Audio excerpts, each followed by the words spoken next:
Charlie Mullins just lost his temper over Keir Starmer's stupidity live on air. In the high-stakes world of politics, emotions often run high, but few expected the explosive encounter that unfolded live on air between Charlie Mullins, the outspoken entrepreneur, and Keir Starmer, the leader of the opposition. As tensions mounted, viewers across the nation were glued to their screens, eager to witness the spectacle that was about to unfold. The scene was set in a bustling London studio, with the camera panning over a diverse audience, all waiting for the segment to begin. Charlie Mullins, known for his fiery personality and unfiltered opinions, strode onto the stage, exuding confidence. Meanwhile, Keir Starmer, clad in his trademark suit, appeared calm but undercurrents of tension rippled through the room.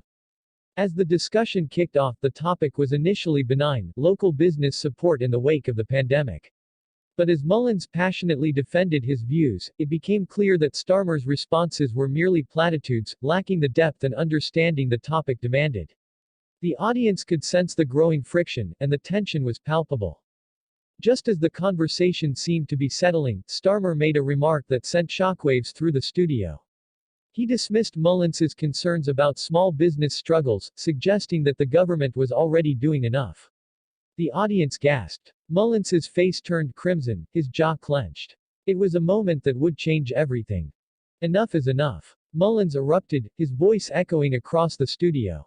You can't just sit there and ignore the reality that so many hard-working people are facing right now.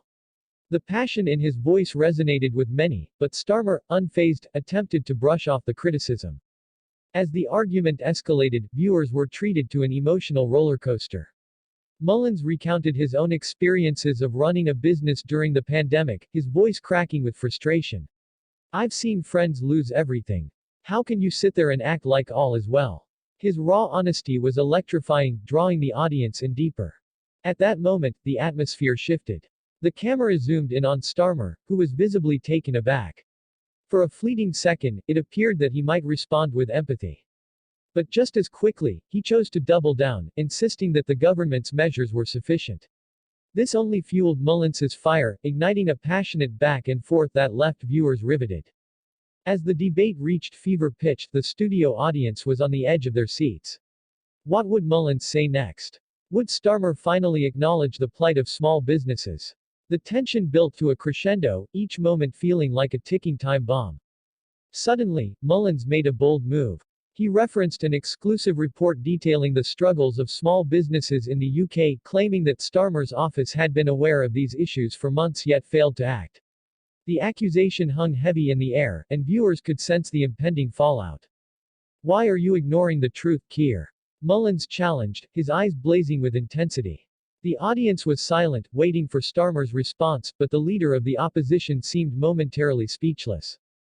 Just when it seemed like the discussion could not get any more heated, Starmer finally spoke, but his words were a misstep.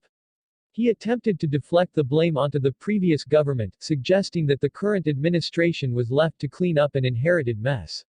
Mullins's frustration reached a boiling point. Stop playing the blame game. People are suffering right now. He shouted, his voice reverberating through the studio. The passion behind his words resonated deeply, striking a chord with every viewer at home. It was clear that this was more than just a political debate, it was a clash of ideals, a battle for the soul of the country's future.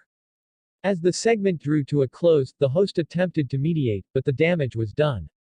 Mullins, visibly shaken yet resolute, declared, "If you can't see the struggles of the people, then you don't deserve to lead." With that, he stormed off the set, leaving a stunned Starmer and a captivated audience in his wake. The camera lingered on Starmer, whose expression was a mix of disbelief and frustration. What would be the ramifications of this explosive exchange? Would Mullins's words resonate beyond the studio and ignite a movement? As the credits rolled, viewers were left with a plethora of questions. What would be Mullins's next move? How would this alter the political landscape? And most importantly, how would the public react to Starmer's handling of the situation? The story had unfolded with drama and intensity, leaving audiences hungry for more. This was not just a chat show, it was a pivotal moment in political discourse, one that would echo in the halls of power for weeks to come. Stay tuned for the next chapter in this unfolding saga, where the stakes are higher than ever, and the future of the nation hangs in the balance.